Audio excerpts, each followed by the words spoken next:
sudah bisa saya mulai ya. Bagaimana suara Tiang udah terdengar Pak? Sudah Pak Kadek, lantang dan keras.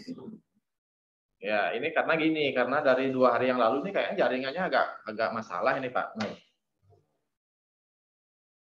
Nggih, katanya kabel optiknya dimakan hiu, katanya di mana, di selat apa gitu, saya nggak tahu juga. Mudah-mudahan sudah. Tadi makan kaki.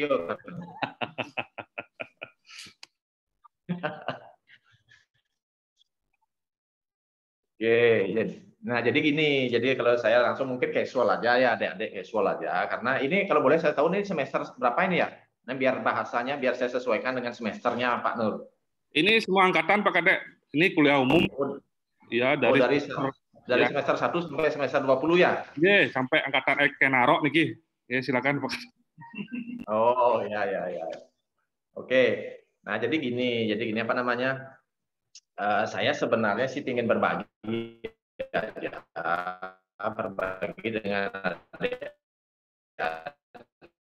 dengan teman-teman yang ada di ISI, harus bertanya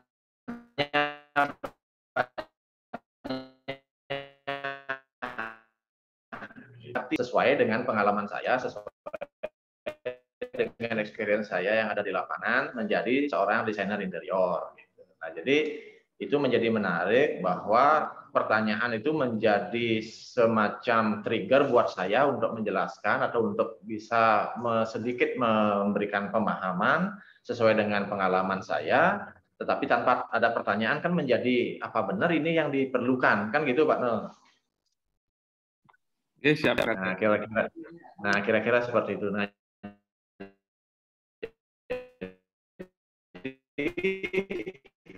boleh dong kalau sebelum saya presentasi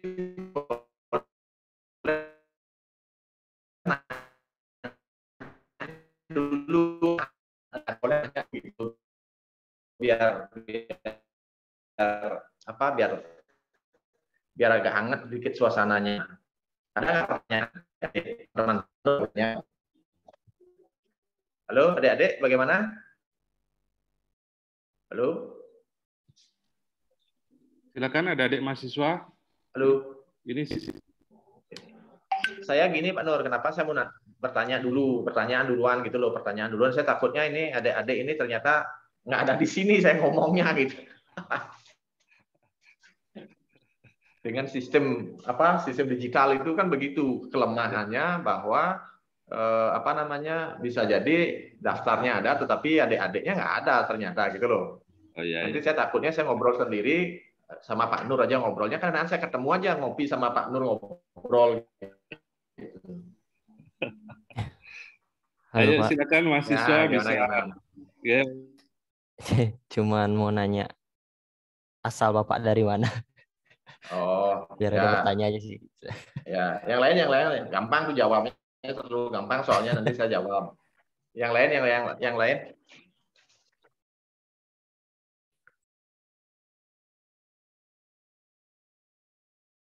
Masih ada nggak? Nah, gini masih ada nggak nih? Kira-kira masih ikut kuliah ini nggak? Nah, gitu bolehlah saya nanya balik. Masih Pak. Gitu ya? Masih Pak. Masih Pak. Kok kurang semangat udah ngopi ya? Belum ya? Ampun Pak Dek. Oh, belum Pak. Harus ngopi Pak dulu ini. Oh, ini dia ya. Oke. Nah, itu Ampun, ada gimana?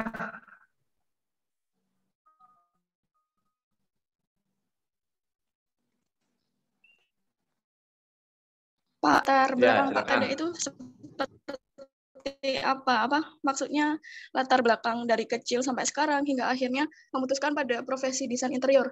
Apakah ada latar belakang dari keluarga atau bagaimana itu Pak? Oh gitu. Oke, ini bagus pertanyaannya.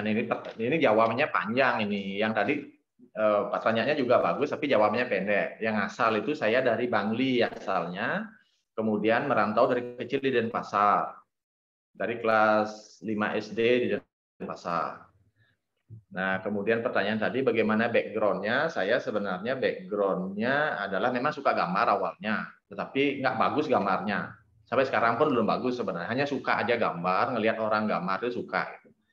Nah, jadi dari sana sebenarnya awalnya kalau jurusan desain interior itu kan mungkin baru booming itu setelah 20 tahun baru dikenal oleh masyarakat. Nah, di saat saya kuliah tahun 1995, jadi kira-kira sudah berapa tahun itu ya? Itu saya sebenarnya inginnya, yang saya tahu sebenarnya yang ada kaitan dengan gambar itu adalah arsitektur. Nah, jadi saya ingin sekolah di arsitektur awalnya di Udayana. Nah, kemudian kan biasa dulu tuh pilih di Udayana, pilihan pertama apa, pilihan kedua apa. Nah, pilihan pertamanya adalah arsitektur, pilihan keduanya adalah seni rupa. Nah, bayangan saya dulu seni rupa itu adalah melukis gitu. Bayangan saya seni rupa itu adalah melukis. Nah, waktu itu inginnya yang penting masuk aja dulu ke Udayana, nanti kalau nggak suka pindah jurusan gitu ceritanya. Nah, setting awalnya kayak gitu, akhirnya ternyata setelah saya udah kuliah di Udayana dulu, jurusan seni rupa, program studi seni rupa dan desain, kemudian semester 1 dan 2 itu adalah kuliah bersama, belum ada penjurusan. Nah, semester 3 itu baru ada penjurusan. Nah, kalau adik-adik sekarang kan udah dari semester 1 dijuruskan ya. Sudah dari semester 1 sudah boleh milih jurusan apa. Nah, dari sana saya mulai ada ketertarikan bahwa ternyata yang kaitannya yang saya senang itu yang sesuai dengan passion saya adalah desain interior sebenarnya gitu. Nah, setelah sudah semester 3 saya dapat kuliah atau mengambil jurusan desain interior, ditanyain lagi sama orang tua, jadi nggak pindah ke arsitektur? Oh, akhirnya saya bilang, oh nggak jadi, karena saya jujur bilang sudah ketemu dengan apa yang saya senang, apa yang saya sukai di desain interior. Nah, gitu kira-kira prolog singkatnya kayak begitu. Nah, kemudian yang lain ada? Selamat pagi Pak, saya ingin bertanya. Ya. Ya, saya diri dari angkatan 2019. Ini terkait sama semester berapa berarti ya? Semester berapa? Semester 5. Oke, semester 5 ya. Gimana? Ya, saya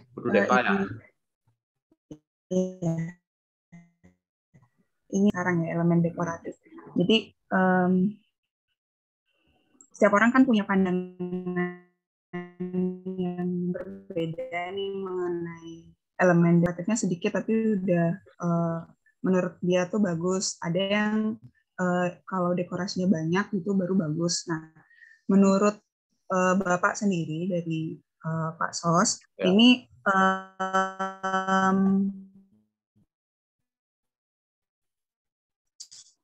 penempatan elemen dekoratif yang ideal, yang punya value itu yang seperti apa sih Pak menurut pandangan Bapak?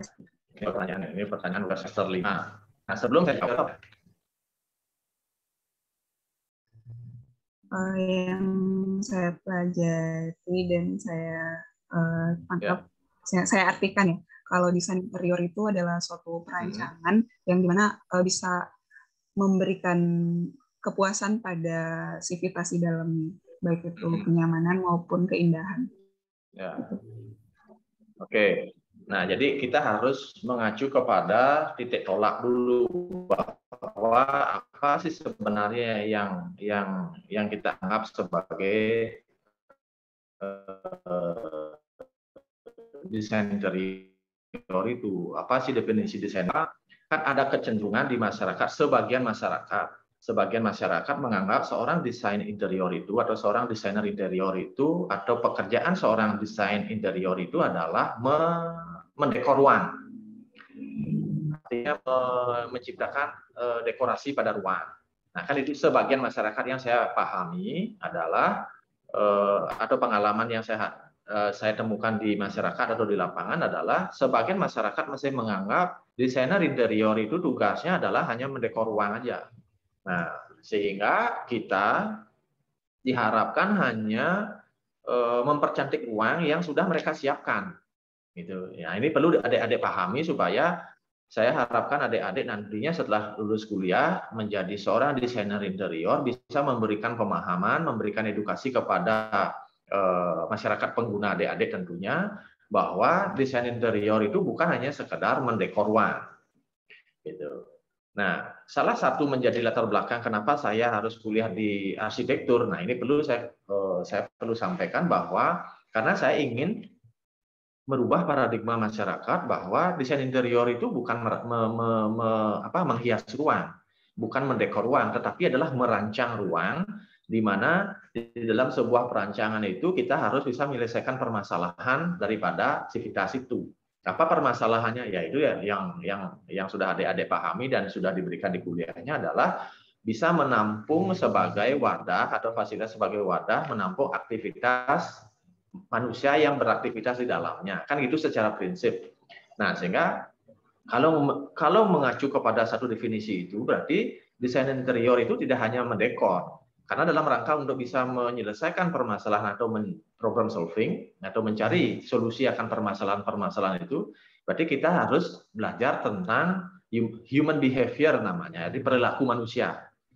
Nah, karena manusia sebagai titik tolak perancangan, kita harus belajar banyak terkait dengan manusianya. Nah, mungkin adik-adik di kampus sudah diajarin tentang bagaimana merancang sebuah ruang dari elemen-elemen perancangan. Tetapi perlu nanti saya sarankan buat Pak Kadek Nur juga, supaya ke depan jurusan desain interior harus juga ada mata kuliah yang bisa belajar, yang bisa memberikan pemahaman atau mencari tahu terkait dengan bagaimana perilaku manusia sebagai titik tolak perancangan. Nah, segitu dulu, ngerti nggak? Yang lain dari semester 1 sampai semester 7 misalnya, ngerti nggak bahasa saya? Ngerti, Pak. Ya, oke. Nah, jadi itu hal yang prinsip bahwa ada dua sebenarnya ya. Jadi ada dua. Satu, kita belajar tentang elemen-elemen perancangan itu.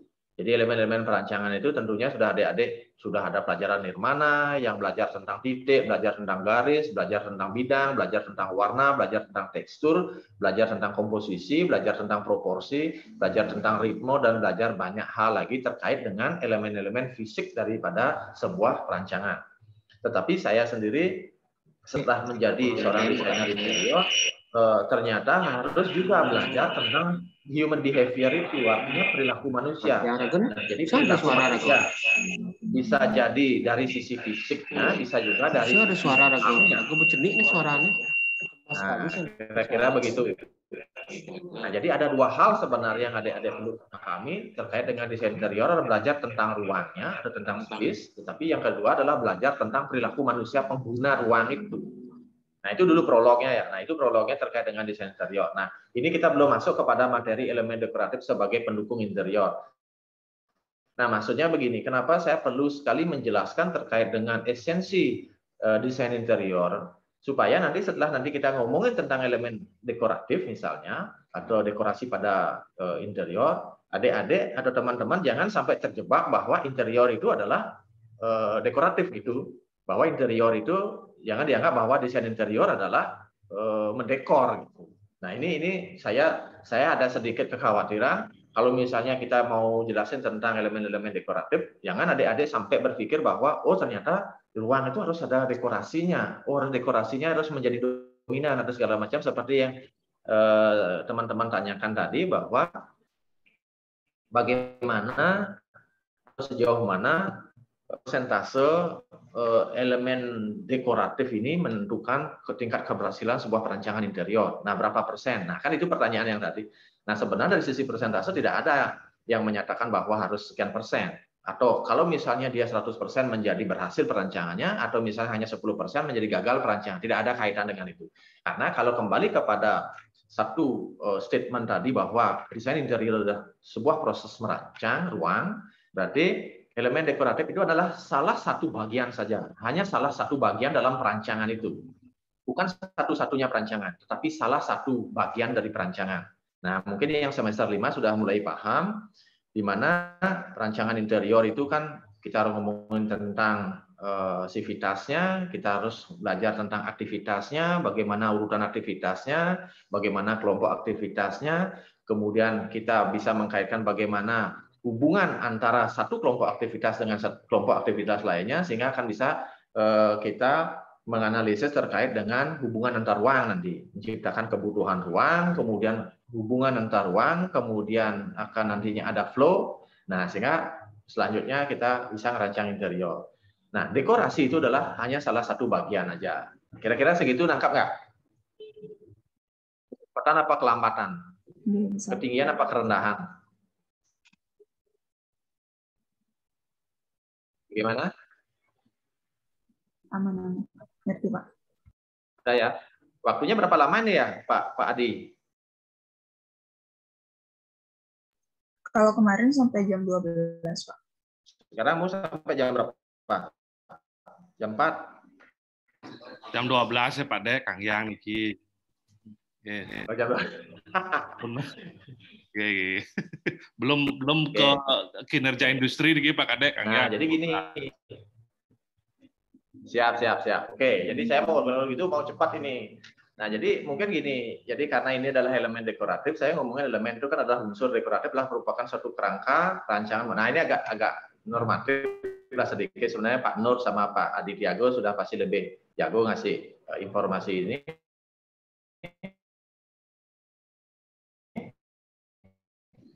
Jadi ciri-ciri dekoratif itu adalah memiliki sifat kegarisan, berpola, berritme, kemudian memiliki tujuan dasar untuk menghias, mempercantik, dan memperindah suatu objek. Nah, tapi lagi-lagi jangan terlalu serius menangkap definisi dari ini. Kenapa? Karena kalau adik-adik terlalu serius, nanti saya takutnya bahwa ini mendominasi dalam otak adik-adik, sehingga dalam merancang nanti adik-adik lebih mengedepankan kepada ini. Nah, ini saya tidak sarankan begitu. Nah, jadi elemen dekoratif sebenarnya ada banyak sumber yang bisa kita bisa kita terinspirasi dari banyak hal gitu. Kalau misalnya di Bali kan mungkin ada arsitektur tradisional Bali, bisa adik-adik sebagai sumber inspirasinya. Kemudian bisa dari sistem kepercayaan atau saranupakara misalnya, kemudian dari sisi material bisa, kemudian dari sisi teknologi sistem teknologinya atau peralatannya, kemudian dari alam juga bisa menjadi sumber inspirasi atau dari keseniannya. Ini ya nggak usah terlalu gini karena ini salah satu elemen dekoratif pada interiornya. Jadi bisa sumber-sumbernya ada dari banyak hal sebenarnya. Tetapi memang kalau adik-adik ingin merancang sesuatu desain interior yang optimal, meskipun elemen dekorasi itu menjadi satu bagian kecil dalam unsur perancangan, tetapi kalau adik-adik atau teman-teman bisa mengoptimalkan bahwa elemen dekorasi ini dirancang sesuai dengan tema, sesuai dengan konsep perancangannya, sehingga akan mewujudkan atau sehingga menghasilkan sebuah desain yang unity. Maksudnya yang unity itu adalah yang menyeluruh. Jadi kita ngomongin dari bahannya, kemudian dari elemen dekorasinya, kemudian dari fasilitasnya, kemudian dari semua hal mengacu kepada satu konsep itu sehingga menjadi optimal, menjadi unity sesuai dengan tema yang adik-adik usung. Nah, ini salah satu sumber-sumber inspirasi yang adik-adik bisa ambil nanti gitu. Nah, jadi kalau kembali kepada desain interior, kalau unsur pembentuk ruang itu kan adik-adik sudah pahami, apalagi yang semester 5 sudah pahami bahwa unsur pembentuk ruang itu terdiri dari lantai, dinding, plafon. Nah, jadi bagaimana kita memposisikan elemen dekoratif itu atau elemen dekorasi pada interior itu, adik-adik harus tetap mengacu kepada apa yang menjadi elemen-elemen dasar perancangan itu. Adik-adik bisa aplikasikan pada unsur pembentuk ruang, kemudian adik-adik bisa aplikasikan kepada unsur pelengkap pembentuk ruangnya, kemudian adik-adik bisa implementasikan melalui materialnya segala macam sehingga tetap mengacu kepada apa yang menjadi dasar-dasar desain itu sehingga tidak lepas ya. Nah, misalnya ini salah satu karya saya di Denpasar.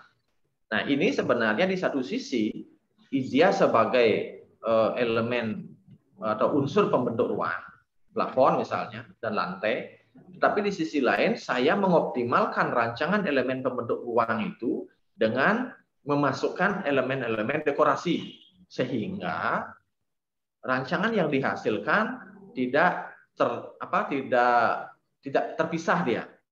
Gitu. Jadi menyatu antara elemen dekorasinya dengan elemen-elemen pembentuk ruangnya. Jadi misalnya kayak ini adik-adik mungkin bisa lihat plafon sebenarnya elemen pembentuk ruangnya adalah plafon, tetapi plafon kita rancang dengan elemen dekoratif Nah, segitu kira-kira bisa tangkap ya?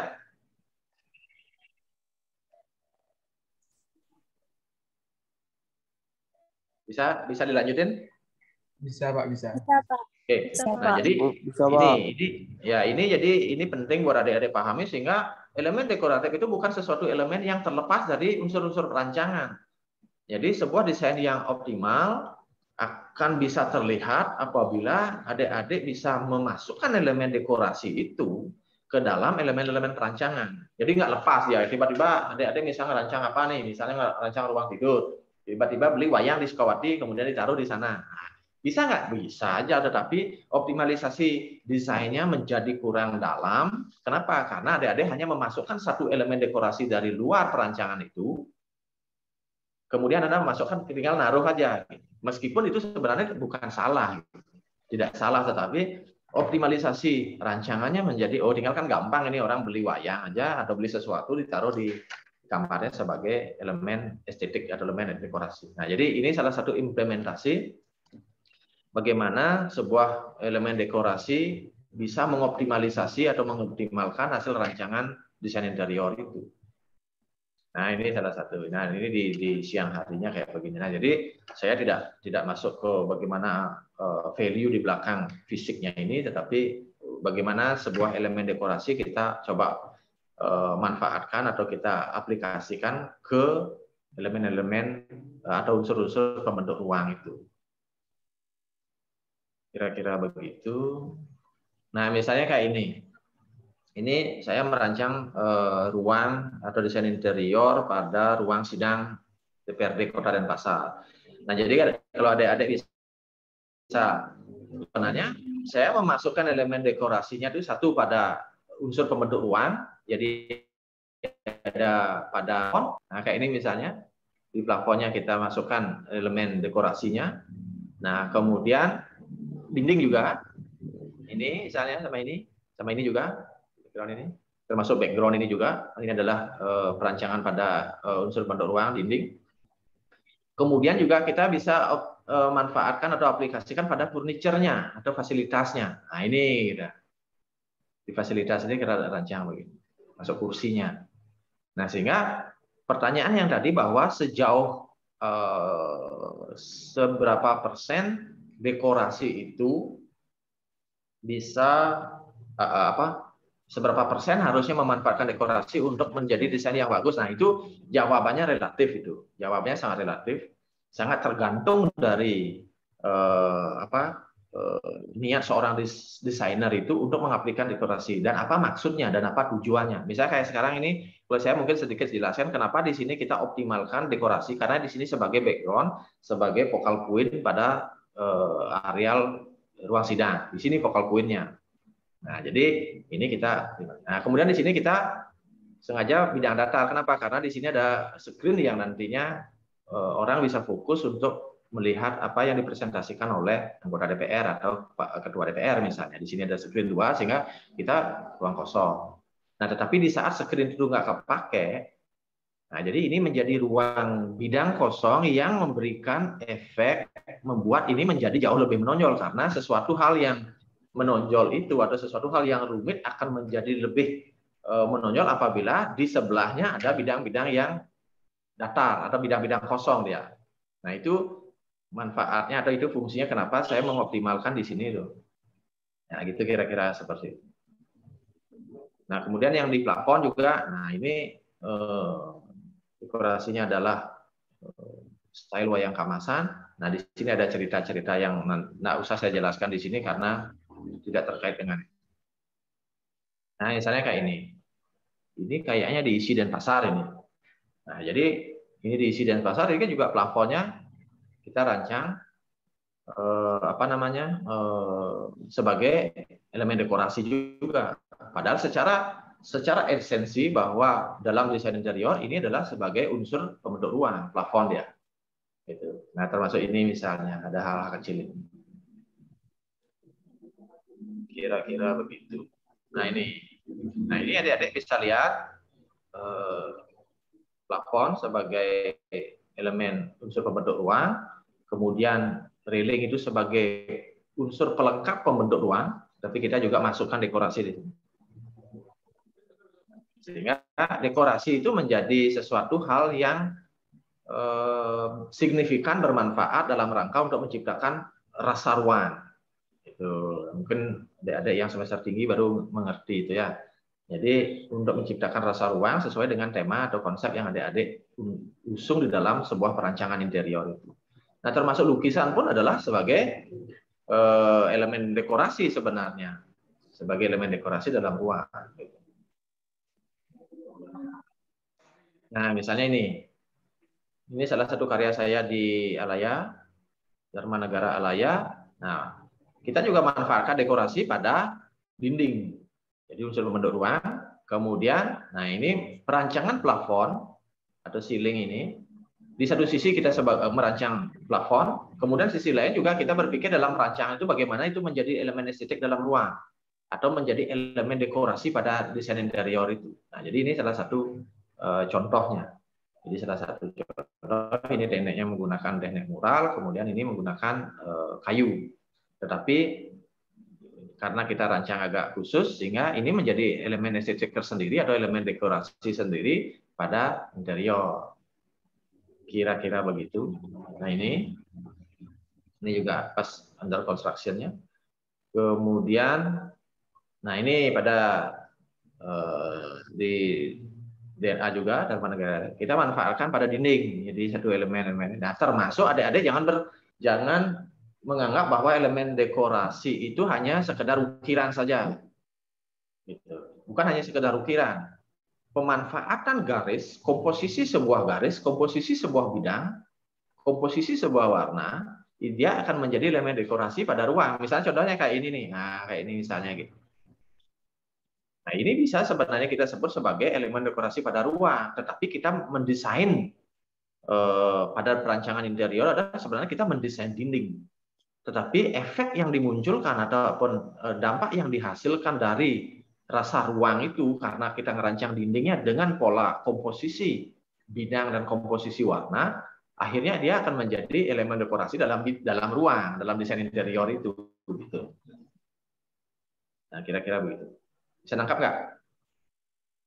Segitu kira-kira bisa nangkap nggak? Ada pertanyaan? Nah, kira-kira gitu. Gimana? Ada pertanyaan atau dilanjutin?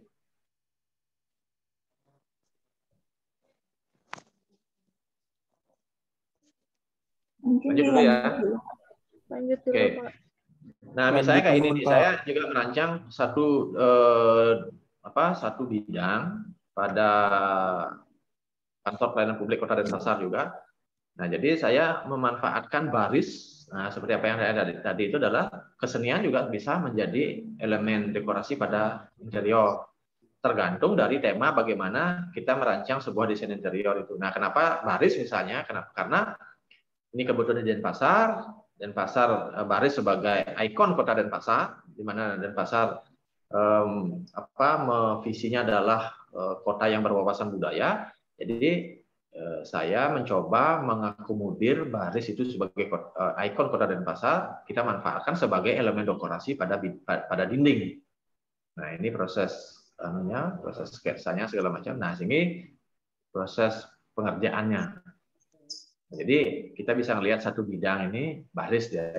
Nah, jadi kan ini yang saya sampaikan bahwa elemen dekorasi atau elemen estetik pada ruang itu juga sangat berpengaruh bagaimana rasa ruang itu tercipta, terus apa konsepnya, bagaimana temanya, sehingga itu akan mempengaruhi rasa ruang yang adik-adik nanti ingin ciptakan. Nah, misalnya kayak ini satu proyek saya yang beda, modern ini. Ini salah satu hotel di Labuan Said. Nah, misalnya sederhananya gini, ini kan nggak ada adik-adik lihat ukiran ini, nggak lihat ukiran. Nah, tapi saya memanfaatkan garis ini menjadi elemen dekorasi dia gitu.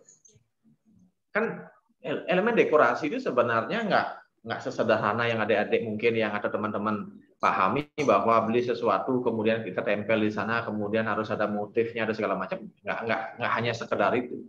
Tingkat pemahaman kita terkait dengan elemen dekorasi pada ruang itu ya termasuk kalau ini misalnya karena rasa ruang yang ingin saya ciptakan di sini adalah vibe-nya adalah tenang ya.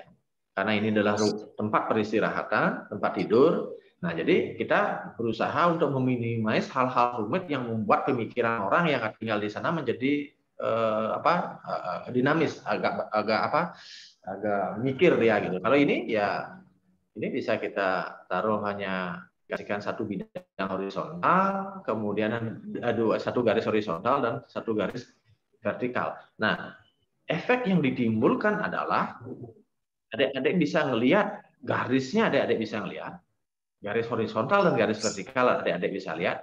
Tetapi adik-adik juga bisa lihat komposisi sebuah bidang. Komposisi sebuah bidang itu adik-adik ini bisa ngelihat ini satu bidang segi 4, ini segi 4 panjang ke sini, ini segi 4 panjang ke sini, ini segi 4. Nah, itu juga sebenarnya adalah penting adik-adik pahami bagaimana mengkomposisikan sebuah garis untuk menciptakan efek berbeda, bukan hanya garis saja efeknya, tetapi juga komposisi sebuah bidang. Misalnya kayak ini kalau peka adik-adik ini bisa adik-adik bisa nangkap, bisa lihat bagaimana bentuk ini saya coba konsisten untuk tetap menggunakan segi 4 panjang. Kalau ini misalnya segi 4 panjangnya ke bawah kayak ini. Ini misalnya segi 4 panjang ke sana. Ini juga segi 4. Ini lacinya segi 4. Ini lacinya segi. Ini konsistensi ini akan memunculkan atau menciptakan suatu rasa ruang yang membuat orang itu menjadi tenang dia. Dibandingkan kalau misalnya ada banyak elemen, kalau ini segi 4, kemudian di sini segi 3, kemudian sini lingkaran segala macam, nah itu akan memunculkan rasa ruang yang berbeda, sehingga perbedaan itu perlu kita pahami, karena ini kita maunya adalah merancang ruang tidur, ruang istirahat, bagaimana saya belajar, saya memahami orang tidur itu perlu ketenangan dia. Perlu tenang, kemudian perlu quiet, kemudian sehingga kita sendiri sebagai seorang desainer interior harus mampu mewujudkan rasa ruang melalui elemen-elemen perancangan itu. Saya kayak ini apa namanya pintu misalnya ini lalu segi 4 panjang, segi 4 panjang. Nah, termasuk pemanfaatan rotan pun sebenarnya ini adalah satu sebagai material pada furniture atau fasilitas dalam interior, tetapi sisi lain adalah sebagai aksen atau elemen dekorasi pada ruang. Nah, kira-kira begitu. Misalnya kayak ini lampu misalnya. Lampu juga di satu sisi secara fungsi biasanya sebagai penerang saja atau lighting, tapi sisi lain kalau kita mampu mengolah elemen-elemen perancangan itu, lampu menjadi elemen estetik atau elemen dekorasi pada ruang. Kira-kira begitu. Nah, misalnya kayak ini. Nah, jadi adik-adik mungkin saya bertanya, kira-kira yang mana elemen dekorasinya nih ya?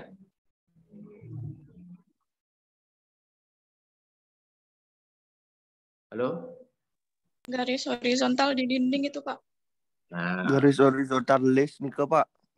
Nah, misalnya ini ya, ini nih benar nih, saya memang bagaimana sesuatu hal yang sangat sederhana, kayak ini aja nggak ada kabinetnya, karena nggak ada duitnya ownernya.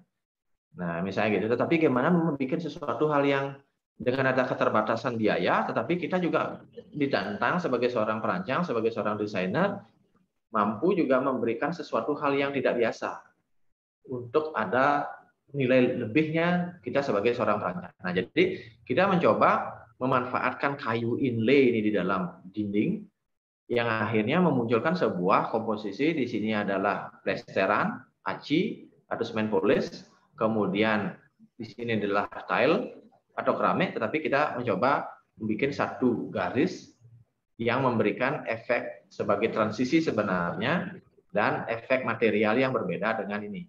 Ini adalah keramik yang kesannya mungkin ke arah modern, sedangkan ini kesannya keras. Saya mencoba memasukkan satu elemen ini sebagai area transisi dengan pemanfaatkan kayu kelapa.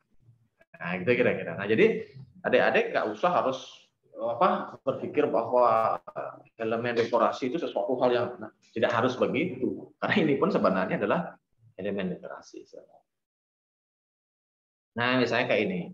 Ini satu rancangan dalam master bedroom villa misalnya. Nah, ini adik-adik juga bisa sebenarnya hanya memakai background ini, kemudian mengkomposisikan kayu-kayu dengan warna yang macam-macam, misalnya memunculkan suatu efek yang khusus juga, sehingga ini menjadi elemen dekorasi pada interior, sekaligus menjadi elemen unsur pembentuk ruang. Gitu. Jadi ini adalah unsur pembentuk ruang sebagai dinding, tetapi sekaligus dinding itu sebagai elemen dekorasi juga. Misalnya kayak plafon misalnya, kayak ini misalnya. Ini juga bisa kita manfaatkan sebagai elemen dekorasi. Tidak hanya gambar, tidak hanya lukisan ini, meskipun lukisan juga sebagai elemen dekorasi. Kenapa? Karena satu hal ini saya perlu komposisikan di sini karena saya ingin bidang ini menjadi background, tapi backgroundnya menjadi sesuatu hal yang unik, menjadi identitas. Nah, jadi ruang ini dekorasi, elemen dekorasi, unsur pembentuk ruang menjadi identitasnya. Gitu. Karena lantainya kita bikin sederhana, dindingnya kita bikin sederhana, sehingga kita bermainnya di plafon, kemudian di dinding. Nah, pertanyaannya yang tadi kan harusnya terjawab. Seberapa persen? Nah, persentasenya nggak bisa dipresentasikan, tetapi kan adik-adik sebagai perancang pasti memiliki ide, memiliki pemahaman kira-kira, oh ini kali ini saya mau tekankan di sini penonjolannya. Kenapa? Karena misalnya nih contoh nih, ini saya satu bidang ini dengan background kayu kayak gini. Kemudian bidang ini juga background kayu. Nah, sehingga ini pun akhirnya menjadi tidak menjadi focal point dalam satu ruang itu. Tidak menjadi point of interest-nya, tidak menjadi penonjolan, tidak menjadi penekanan pada ruang itu. Nah, sehingga saya konsepnya ini idenya supaya satu bidang ini atau satu sudutan ini menjadi point of interest pada perancangan desain interior ini. Nah, sehingga ini adik-adik juga tidak harus berpikir hanya gambar atau lukisan ini aja. Ini pun sebenarnya termasuk ini pun sebenarnya bisa sebagai elemen. Lampu juga segala. Nah, kira-kira begitu. Nah, misalnya ini. Nah, ini mungkin bisa membuka wawasan adik-adik sedikit terkait dengan elemen estetik. Jadi, saya memposisikan atau mengoptimalkan elemen estetik bisa sebagai partisi. Partisi ya sebagai elemen unsur pelengkap pembentuk ruang. Ini partisi. Kemudian ini sebagai dinding railingnya. Kemudian sebagai di plafon juga. Nah, kemudian kita combine dengan ini, garis horizontal. Kemudian ada dua gambar ini. Nah, kira-kira gitu. Dari segitu dulu, kira-kira ada pertanyaan nggak? Izin bertanya, Pak. Nah. Saya bingung, Pak. Saya izin Ya. bertanya. Saya siswa dari angkatan 2019, sekarang semester 5. Ya. Misalkan kan ruang itu terdiri dari unsur pembentuk ruang dan unsur pelengkap pembentuk ruang. Sedangkan dekorasi itu termasuk di dalam unsur pembentuk dan pelengkap pembentuk ruang itu sendiri. Berarti dapat saya simpulkan kalau berarti di ruangan itu tidak mungkin tidak ada mengandung unsur dekorasi karena garis-garis pada lantai saja itu sudah termasuk unsur dekorasi. Maka ruangan yang ada dekorasinya itu seperti apa ya, Pak? Bagaimana kalau ruangan yang tidak ada dekorasi? Kalau ruangan yang tidak ada dekorasinya mungkin ya plafonnya putih, dindingnya putih, lantainya putih, mungkin begitu ya? Iya itu Pak yang saya bingungkan Pak. Jika garis-garis pada lantai itu termasuk unsur dekorasi. Ya sebenarnya gini, mungkin nggak usah bingung sebenarnya. Maksudnya gini, saya ingin memberikan informasi, saya ingin membuka wawasan adik-adik bahwa elemen dekorasi itu tidak harus sesuatu hal yang lepas dari elemen perancangan atau tidak harus lepas dari unsur-unsur perancangan itu. Itu loh maksudnya. Ngerti nggak? Maksudnya contohnya kan adik-adik supaya nggak terlalu berpikir. Misalnya contoh gini, ini kan adik-adik semester 5 nih. Saya nanya dulu. Kalau di interior itu ini apa namanya ya? Halo? Halo Pak. Furnitur. Ini apa namanya? Hah? Furnitur. Furniture ya? Ya. Ini furniture ya? Tapi lebih spesifik apa ini ya? Kursi. Kursi ya? Oke. Saya pertanyaan, itu sebenarnya kursi itu bukan bahasa adik-adik itu, bukan bahasa desainer itu, bukan bahasa kita. Ngerti nggak, Pak? Ngerti nggak, Dek? Maksudnya gini, sebenarnya ini adalah fasilitas ini. Gitu. Furniture itu adalah bahasa publish, itu bahasa masyarakat itu. Ini bukan kursi nih. Gitu. Kursi itu kan bahasa masyarakat yang masyarakat memahami bahwa itu kursi, tetapi kemudian semua kita sepakat bahwa ini namanya kursi. Benar nggak? Benar nggak? Iya, Pak. Nah, oke. Nah, dari sana dulu, dari pemahaman itu sebenarnya seorang perancang itu nggak boleh terdrive pemikirannya atau otaknya bahwa ini adalah kursi. Karena kalau adik-adik sudah berpikir ini kursi, saya minta satu misalnya, adik-adik bisa nggak merancang kursi? Saya sebagai misalnya nih sebagai klien ini masyarakat, saya mau dirancangin kursi. Adik-adik bisa nggak merancang? Bisa ya? Iya, Pak. Nah, Tapi tetapi kursi. hasil rancangannya pasti akan menjadi kayak gini, benar nggak? Iya, Pak. Nah, gitu loh. Dan ini masalah pola pikir. Jadi harusnya kita itu, nah ini saran juga sama teman-teman dosen, harusnya kita nggak boleh berpikir bahwa ini adalah kursi. Kenapa? Karena kalau kita sudah berpikir kursi, ini sebenarnya sudah mengkecilkan peran otak adik-adik untuk merancang ini.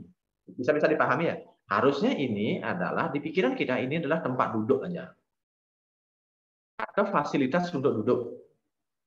Bisa nangkap ya? Bisa, Pak. Nah, di saat adik-adik berpikir bahwa ini adalah tempat untuk duduk, keluaran desainnya belum tentu begini. Tapi nggak maksudnya? Iya, Pak. Karena adik-adik sudah memasukkan banyak data ke dalam otak adik-adik, kemudian di-drive menjadi alam bawah sadarnya, sehingga kalau adik-adik ngerancang kursi, pasti ciri-ciri kursi itu adalah kakinya 4. Benar nggak? Iya. Benar. Kemudian ada sandaran punggung. Benar nggak? Benar, Pak. Bisa jadi ada sandaran tangan. Benar nggak? Iya. Itu Iya. kenapa? Itu karena adik-adik karena adik-adik sudah memasukkan data bahwa kursi itu adalah bukan bahasa seorang desainer. Kursi itu adalah bahasa umum atau bahasa masyarakat yang kita sendiri sebenarnya harus berpikir bahwa itu adalah fasilitas duduk. Kenapa? Karena kalau fasilitas duduk, adik-adik bisa memunculkan sebuah imajinasi baru terkait dengan fasilitas itu. Bisa jadi nggak kakinya 4, bisa jadi kakinya cuma 2, bisa jadi nggak ada kakinya, bisa jadi nggak ada sandaran, bisa jadi gitu loh, ngerti nggak?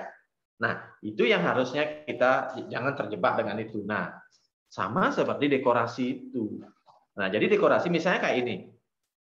Dalam satu kasus ini, dekorasi misalnya adalah garis lantai ini, kalau saya tidak anggap sebagai dekorasi. Kenapa? Karena yang menjadi menonjol di dalam suasana ruang ini adalah plafonnya ini, garis-garis ini, kayu ini, segala macam, dan ini.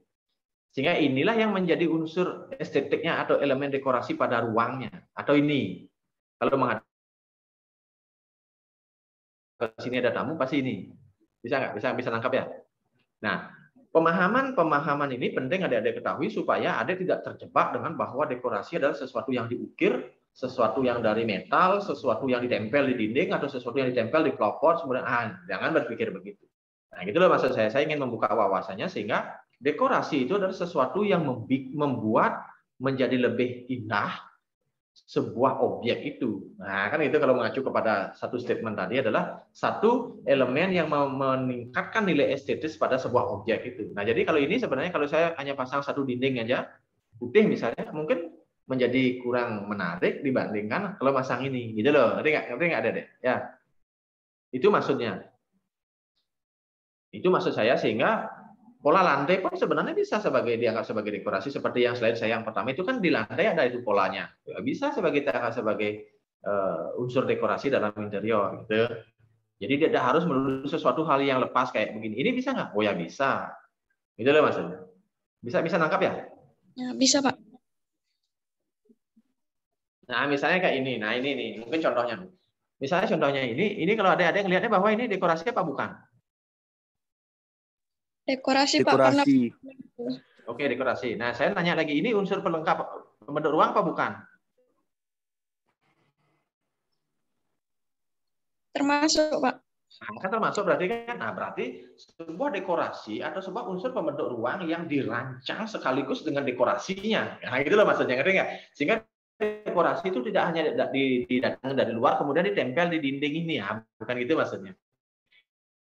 Itu jauh akan membuat lebih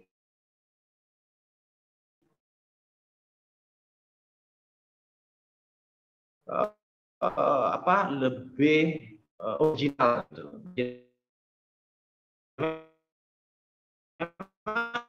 Anaknya kita masukkan, beli satu elemen wayang misalnya, kemudian tempel. Iya Pak, termasuk. Unsur ruang. Nah, tetapi ini adik-adik bisa nggak bahwa ini juga sebagai juga kita masukkan elemen dekorasi pada perancangan unsur-unsur pembentuk ruang itu gitu loh. Bisa paham ya? Ini kan ada dua yang berbeda sedikit. Bisa ditangkap atau terlalu tinggi nih? Nah sih kayaknya harusnya bisa lah. Bisa ya? Bisa Pak. Nah itu nanti kalau gimana ditanyain ya.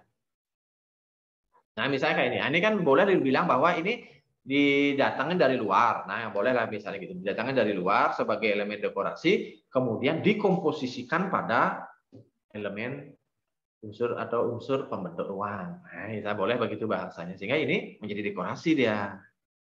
Gitu. Nah, misalnya kayak ini. Ini sebenarnya adalah, ini elemen dekorasi nggak ini ya? Termasuk Pak. Nah, kan termasuk ini, padahal ini juga sebenarnya kan bidang atau unsur pembentuk ruang ini kan. Kan dinding ini kan? Iya, itu iya. Kan dinding kan? Nah, dinding itu yang kita rancang sekaligus supaya memiliki nilai lebih, itu memiliki nilai estetik lebih tinggi sehingga kita rancang dekorasi. Misalnya kayak ini kan hanya komposisi sederhana, tetapi akhirnya menjadi dekorasi nih. Gitu. Makanya dekorasi itu adik-adik berpikir tidak harus dianggap beda atau dianggap lain gitu. Jadi dekorasi itu sebenarnya adalah apa elemen-elemen yang terdapat di dalam satu objek itu yang bisa meningkatkan nilai estetik pada objek itu. Nah, itu sebenarnya. Jadi kalau misalnya ini ternyata komposisi bentuk segi 4 ini dengan garis, dengan integrasi garis segala macam, ternyata bisa meningkatkan nilai estetiknya pada bidang ini, ya berarti ini dekorasi gitu loh. Ini adik sudah merancang elemen estetiknya. Itu kira-kira seperti itu. Nah, ini misalnya.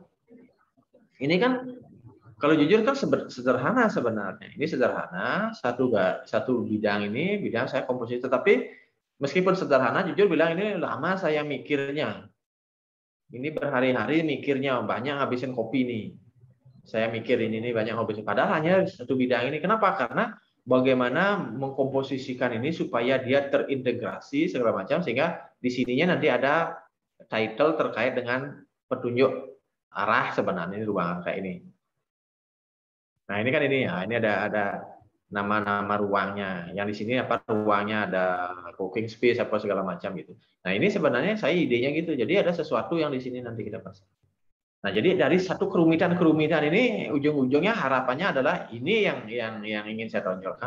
Nah gitu loh, sehingga tidak hanya satu bidang datar saja. Kemudian ada tulisan. Nah ini saya mengkomposisi dan ini jauh lebih berat dibandingkan hanya membeli sesuatu dari luar atau mencari sesuatu di luar kemudian ditaruh di sini. Misalnya kayak vas bunga kan jauh lebih berat untuk merancang satu bidang ini dibandingkan hanya beli satu vas bunga taruh di sini anggrek lah misalnya segala macam, atau beli patung kemudian taruh di sini. Jauh lebih berat ini karena ini menjadi satu kesatuan, menjadi bagian yang terintegrasi antara dekorasi dengan elemen pembentuk ruang yang menjadi salah satu unsur perancangan itu. Dah, paham ya? Udah bisa ditangkap? Bisa, Pak. Kira-kira adik-adik bisa membayangkan ini berat nggak? Bikinnya ini. Susah nggak? Susah, Pak. Harus diukur, Pak.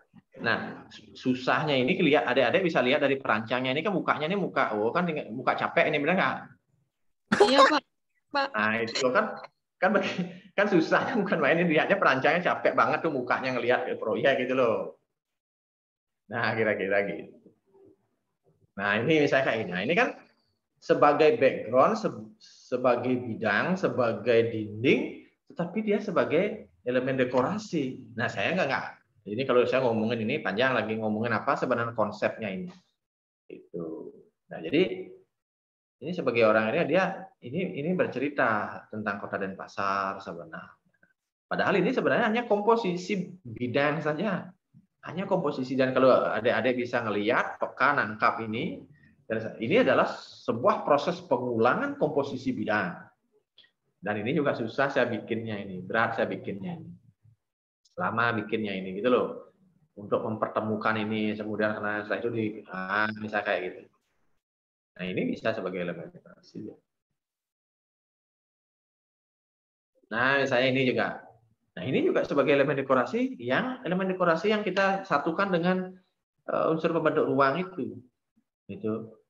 Nah, justru kekuatan seorang desainer interior bahwa kita bisa bisa nantinya memberikan edukasi kepada masyarakat bahwa seorang desainer interior itu adalah desainer, bukan dekorator. Ya, dengan hasil karya adik-adik, kalau adik-adik mampu berkarya bahwa kita merancang sesuatu dengan unity, dengan dengan tidak tempelan atau tidak memasukkan sesuatu elemen beda, memasukkan ke dalam unsur-unsur perancangan itu. Nah, akhirnya masyarakat pasti akan paham bahwa untuk merancang itu perlu seorang desainer interior.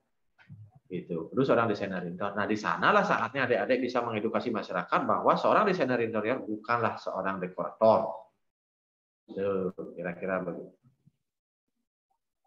Nah, misalnya kayak ini kan, ini sebenarnya dinding aja, dinding, kemudian dengan teknik baru ya, dengan kita memanfaatkan mural sebagai elemen dekorasinya.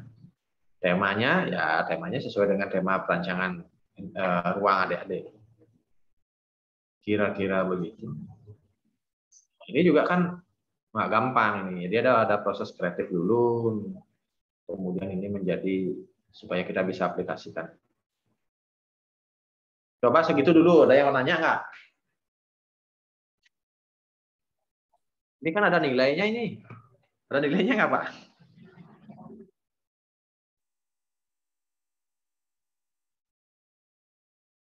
Oke, ada yang bertanya? Selamat siang, Pak. Saya ingin bertanya. Oke. Semangat dikit, Adi. Iya, Pak. Hah? Enggak, Pak. Saya dari angkatan 2021, Pak, ingin bertanya. Menurut Bapak untuk elemen dekoratif yang seperti ukiran dan ornamen-ornamen yang diambil dari adat istiadat setempat tuh bakal mampu nggak bertahan dengan seiringnya zaman? Kan seperti yang saya ketahui desain-desain sekarang tuh semakin minimalis dan modern. Apakah bisa nanti digabungkan dengan elemen dekoratif yang tradisional, yang masih berbau adat gitu loh, Pak? Apakah nanti juga elemennya tuh bakal dimodifikasi menjadi minimalis gitu juga? Ya. Itu sih, Pak. Oke, nah ini bagus, pertanyaannya bagus ini, karena mungkin ada kekhawatiran bahwa budaya Bali akan hilang nanti di desain interior, kecenderungannya karena kecenderungan peminatnya atau kecenderungan orientasi masyarakatnya ke arah modern, minimalis misalnya. Jadi gini, jawabnya gini. Itu sebenarnya saya sudah coba respon sebenarnya bahwa bagaimana seorang desainer interior mampu menciptakan atau mewujudkan ruang sesuai dengan tuntutan zaman, misalnya modern ya modern, kemudian minimalis, tetapi tetap masih bisa menjaga akar budaya. Salah satu contoh adalah ini. Ini sebenarnya adalah dari sisi tekniknya adalah ini teknik sangat modern ini. Teknik mural itu adalah teknik yang sangat modern. Ini awal mulanya adalah mural ini kan biasa kita ketahui di tempat-tempat yang agak jorok, dinding yang tidak ada penghuni rumahnya segala macam di mural segala. Nah, kemudian sekarang sudah diaplikasikan ke dalam bidang-bidang yang bisa mereka tampil sejajar dengan sebuah karya-karya lain. Nah, saya sendiri merespon bahwa mural itu sebagai sebuah teknik baru dalam menyampaikan sebuah ide atau imajinasi mural, tetapi tetap mengacu kepada akar budaya lokal. Gitu. Ini sebenarnya kan kalau adik-adik bisa melihat, ini adalah saya mengambil tema ngerebong itu, di mana ngerebong itu adalah identitas budaya lokal Kesiman, tetapi kita implementasikan dengan teknik baru, kemudian dengan visualisasi kekinian. Gitu.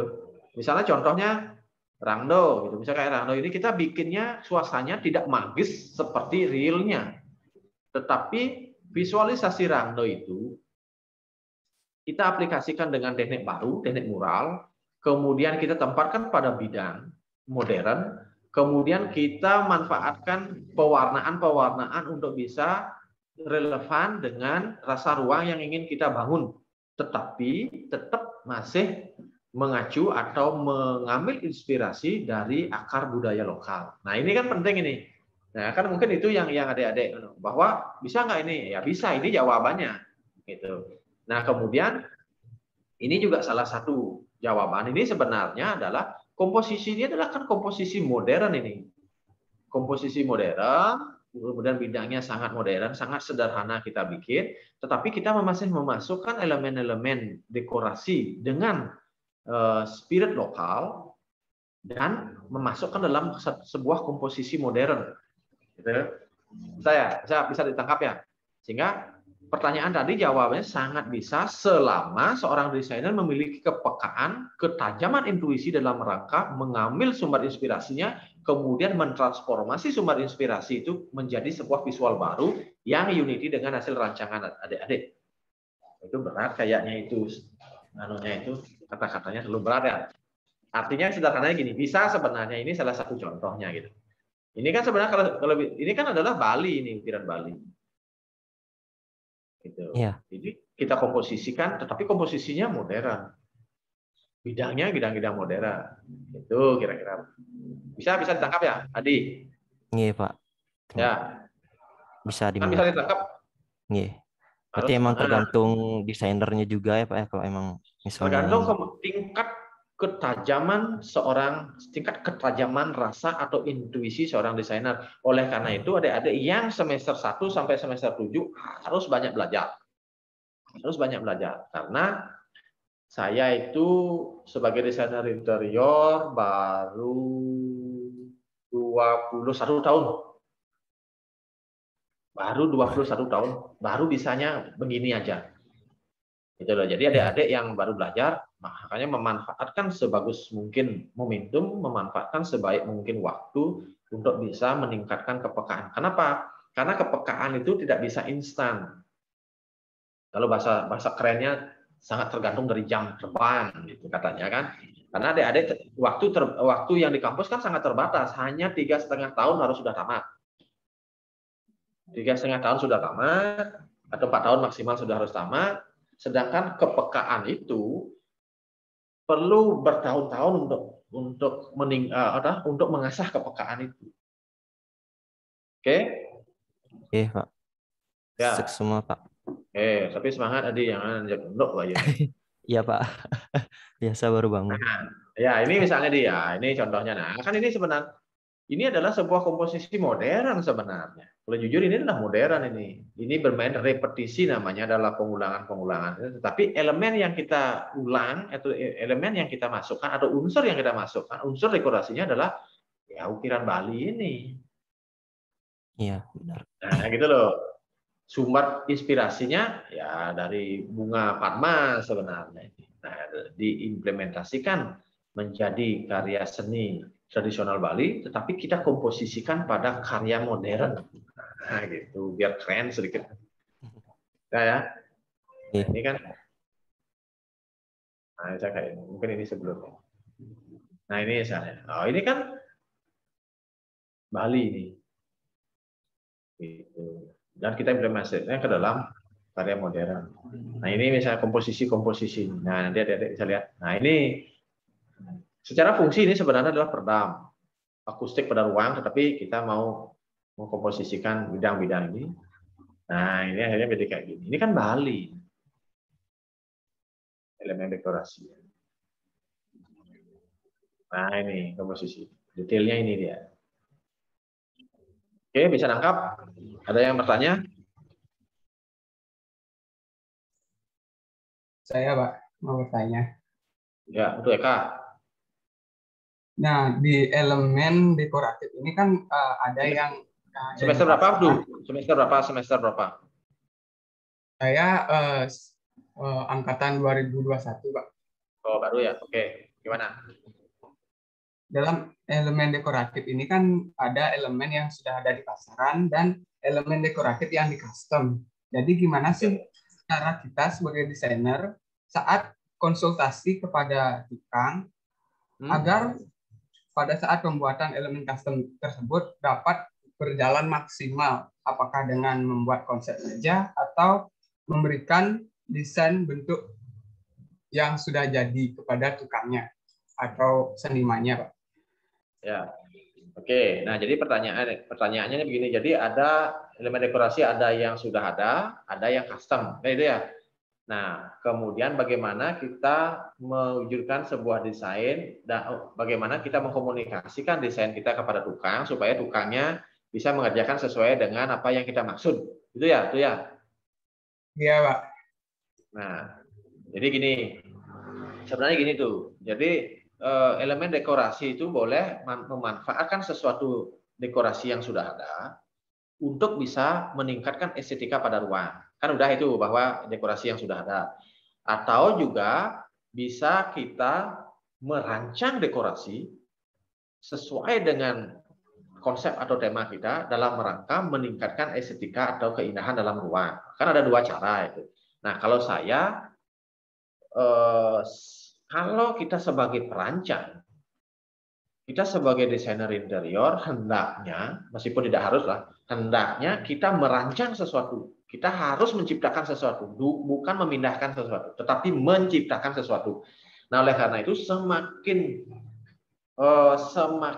kuat kita mampu menciptakan, semakin banyak elemen-elemen yang mampu kita ciptakan dalam ruang itu, nilai desainnya semakin tinggi.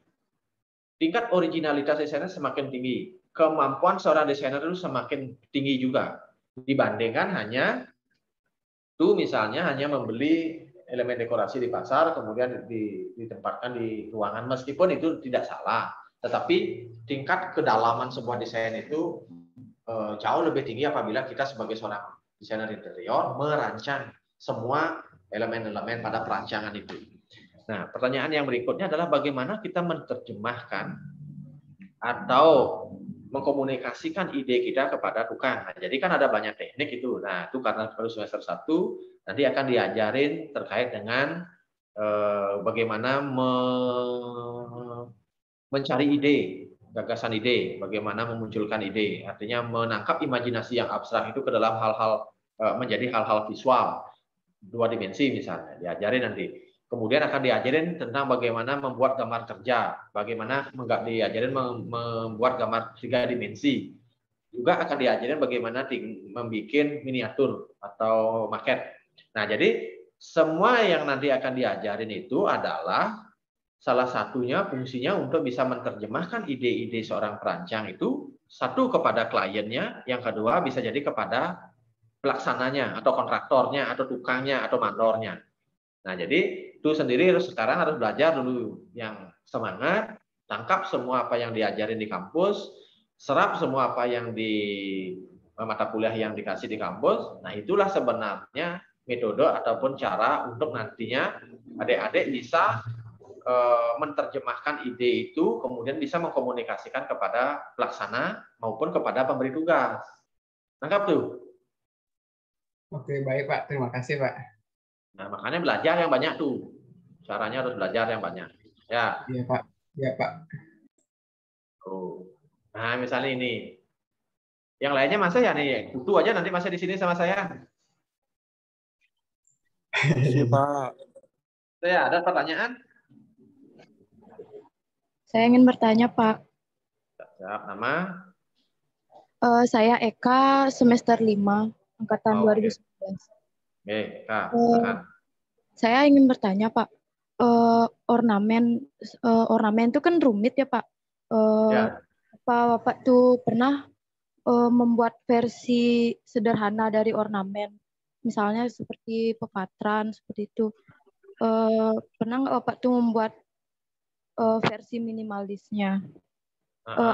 Agar bisa diaplikasikan ke dalam sebuah desain minimalis, modern minimalis seperti itu. Ya. Nah, sebenarnya ini bagus pertanyaannya. Nah, itu penting. Jadi gini, Eka, sebenarnya kita sangat kaya dengan inspirasi, sangat kaya dari sumber inspirasi. Bahan-bahan itu kaya. Nah, apa yang saya sampaikan tadi adalah kita sebagai seorang perancang, sebagai seorang desainer harus meningkatkan kepekaan kita dalam mengolah bahan-bahan yang ada.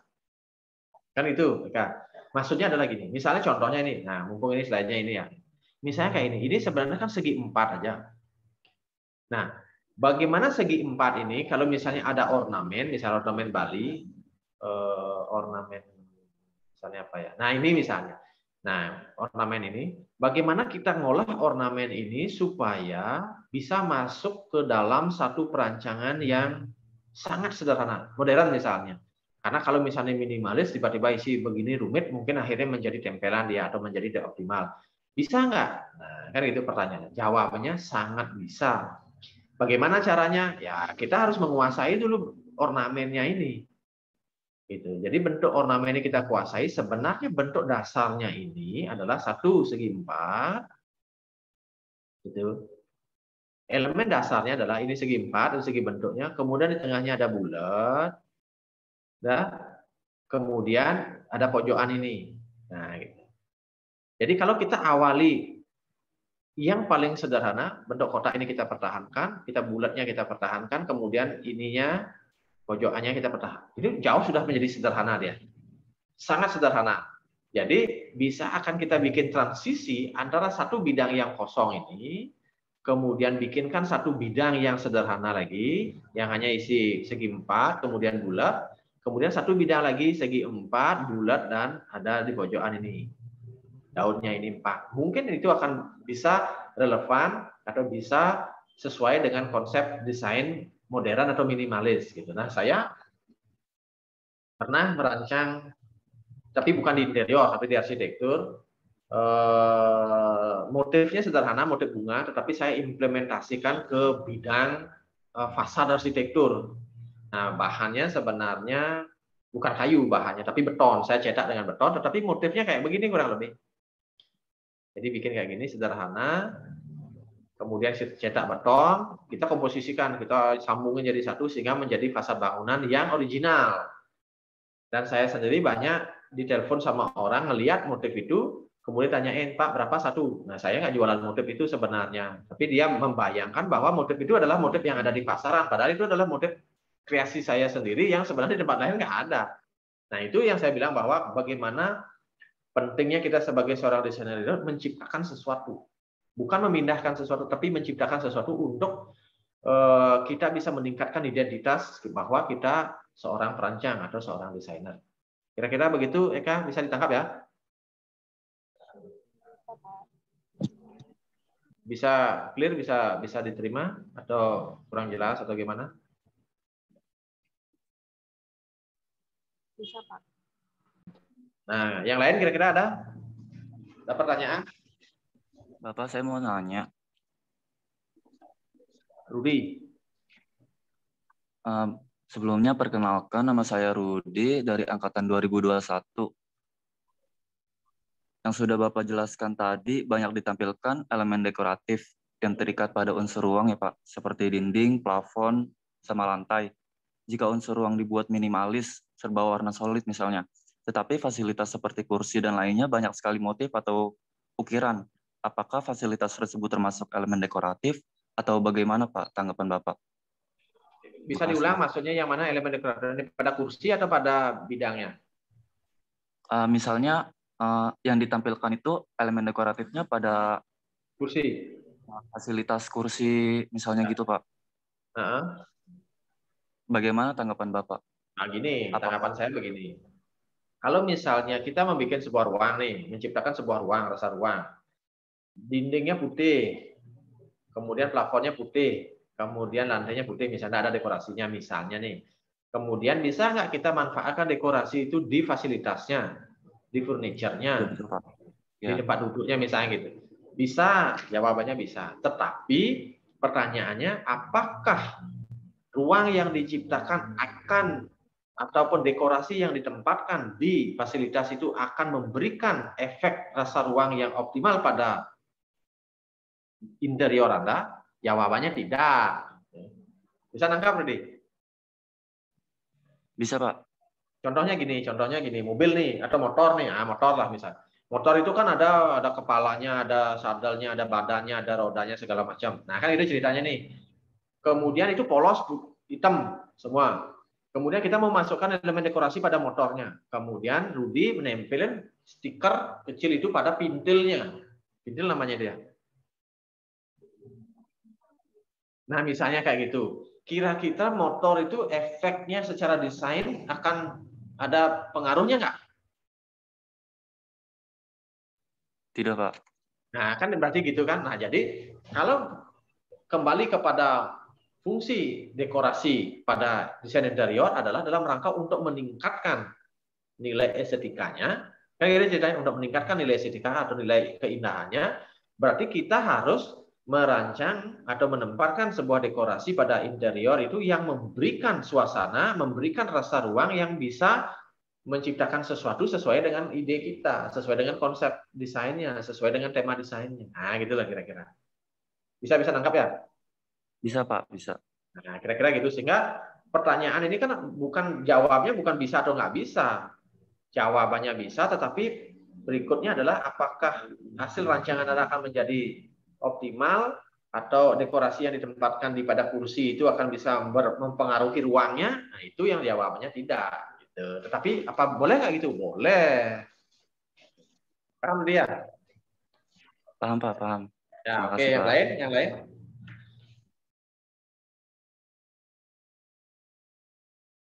Ada yang lain?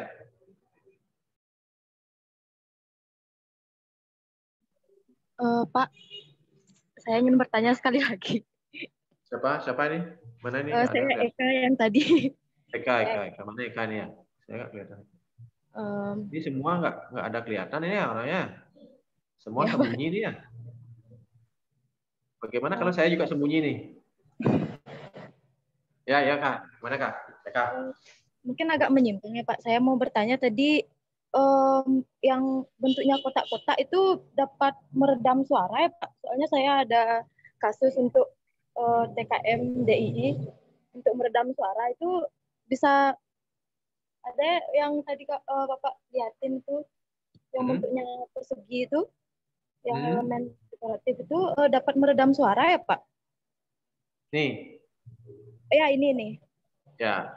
Nah gini, sebenarnya yang meredam suara itu kan gini mungkin saya jelasin ini bukan dekorasi ya, mata kuliah lain ini ya, mata kuliah akustik namanya ini ya. Apa? Nah, enggak apa-apa. Oke, saya sharing. Jadi gini sebenarnya. Fungsi ruang ini mungkin kalau ini, nah ini sebenarnya ini kan state nih, Kak. Ini state, di sini ada orang pentas segala macam, otomatis bidang-bidang ini, bidang lantai, dinding, plafon itu harus memiliki nilai akustik yang bagus untuk menampilkan atau untuk menciptakan suara yang bagus. Kan kita clear ya. Nah, jadi saya harus merancang elemen pembentuk ruangnya, baik lantai, dinding, dan plafon itu harus mampu menjadi akustik yang baik pada ruangan itu. Nah, gitu. Nah, jadi ini adalah akustiknya. Ini adalah akustiknya, material akustiknya sudah kita pasang, di dinding kita sudah pasang. Nah, kemudian kalau misalnya rancangan itu hanya hitam segini aja, secara fungsi dia sudah memenuhi tuntutan sebagai akustik. Tetapi sebagai seorang desainer interior kan kita perlu berpikir tentang estetikanya, perlu berpikir tentang keindahannya. Oleh karena itu kita merancang. Nah, jadi bentuk ini sebenarnya adalah bentuk yang memberikan ruang, lubang-lubang ini memberikan ruang suara itu biar ditangkap oleh peredam yang ada di belakangnya. Bisa ditangkap ya kan? Makanya saya ini ngerancang ini bidang-bidang ini semua lubang-lubang ini, nggak ketutup ini lubang. Kenapa? Karena lubang-lubang inilah nantinya akan menangkap suara untuk bisa dilanjutkan ke bagian belakang, sehingga elemen ini adalah bagian daripada elemen dekorasi sekaligus secara fungsinya adalah sebagai unsur akustiknya. Bisa ditangkap? Bisa, Pak. Ya, pemanfaatan kayu adalah sebagai material akustik. Di samping memang lubang-lubang ini mengoptimalkan suara itu bisa ditangkap. Makanya ini kita pakai kayu, tidak besi. Kalau besi memantulkan dia, kalau kaca memantulkan dia. Makanya kita pakai kayu. Kayu itu bisa menyerap dia, kayunya bisa menyerap, plus lubang-lubang ini mengoptimalkan daya serapnya sehingga akustik yang ada di belakang ini berfungsi maksimal. Kira-kira gitu. Itu Kak. Kita tangkap ya. Bisa, Pak. Oke, ayo yang lain. Maaf, menyela Pak, akustik yang di belakang itu apa Pak? Dinding biasa atau apa? Bukan, bukan. Yang ini sebenarnya adalah satu material khusus sebagai peredam dia dengan sistem konstruksi khusus yang di belakangnya itu ada lubang 7 cm, kemudian ada rangka, kemudian ini ada khusus akustiknya. Jadi material khusus akustik untuk ruang pertunjukan. Nah, di depannya ini karena ini apa namanya blank kayak begini, jadi di depannya saya rancangin kayak begini. Sehingga di saat jadinya dia sudah tidak kelihatan lagi hitamnya. Tetapi sebenarnya ini adalah peredam ini, akustik ini semua. Termasuk yang bagian bawah ini, parket ini juga sebenarnya adalah sebagai media peredamnya. Kalau ini misalnya keramik, dia akan mantulkan suara ini. Dia akan memantulkan suara sehingga akan menjadi gaung di dalam ruang ini. Kira-kira begitu? Bisa diterima?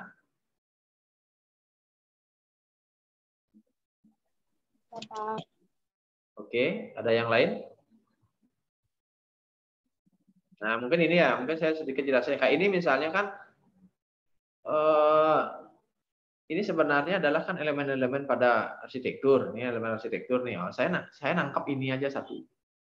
Kita tangkap satu ini, kita ambil satu ini, kemudian kita implementasikan. Desain, setelah itu kita manfaatkan begini. Nah, kan ini kita ngolah sedikit, tapi bentuk dasarnya sama. Kita pindahin ke sini, kemudian akhirnya kita implementasikan begini. Visualisasinya adalah di dinding.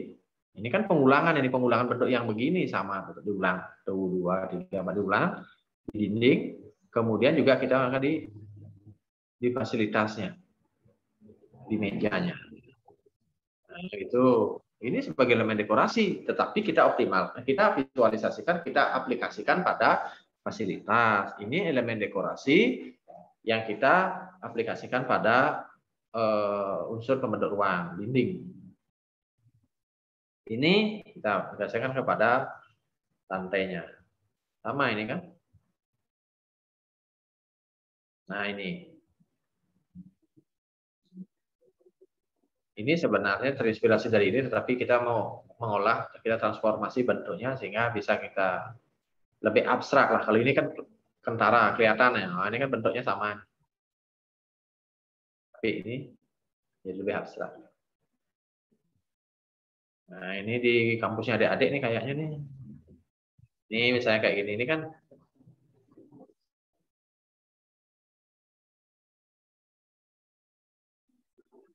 nah, ini barisnya di sini. Ini juga bisa sebagai elemen. Dan ini.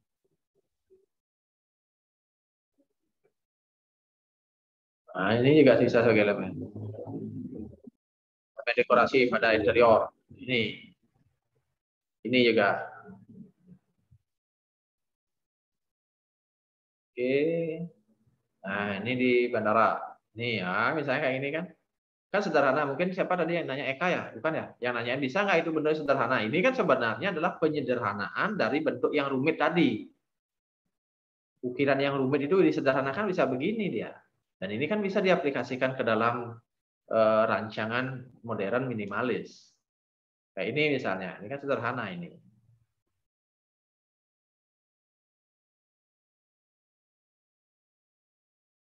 Nah, ini elemen dekorasi pada unsur pelengkap pembentuk ruang. Nah, misalnya kayak ini.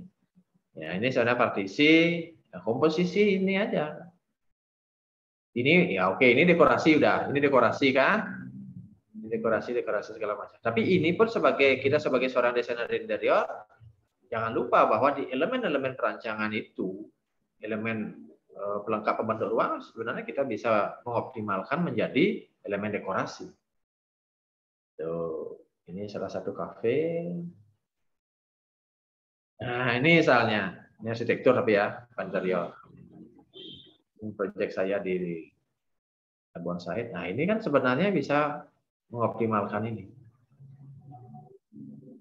Ini juga ada penyekat. Sederhana sebenarnya, hanya garis-garis saja. Ini garis-garis saja.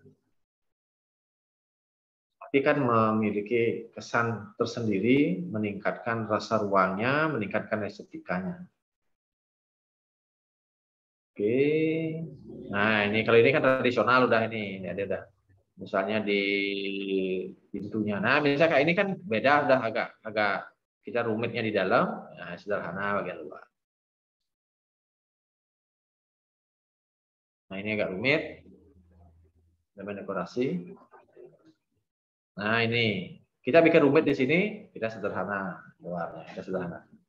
Ini sebenarnya kita kombinasi ini, padahal ini adalah aluminium sebenarnya.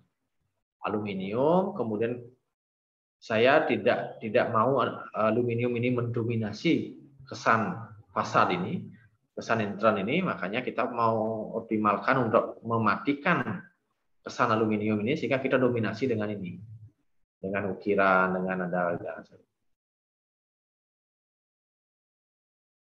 Oke, ada pertanyaan?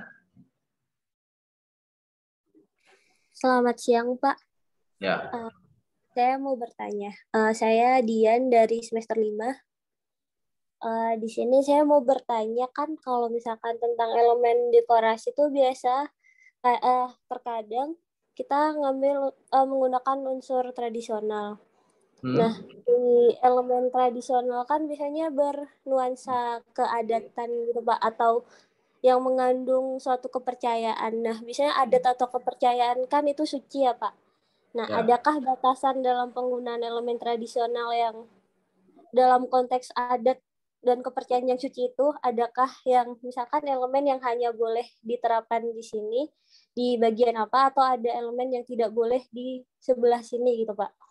Ya, nah ini bagus juga pertanyaannya. Jadi mungkin gini, ya mungkin gini. Sebenarnya gini, kalau misalnya kita belajar tentang tradisional, di dalam tradisional itu adalah ada nilai, dan kadang-kadang juga ada hierarki terkait dengan nilai. Nah, maksudnya gini, mungkin maksudnya Dian itu adalah misalnya kalau ngomong tentang kepercayaan di Bali misalnya terinspirasi atau sebuah budaya Bali itu jiwanya adalah agama Hindu.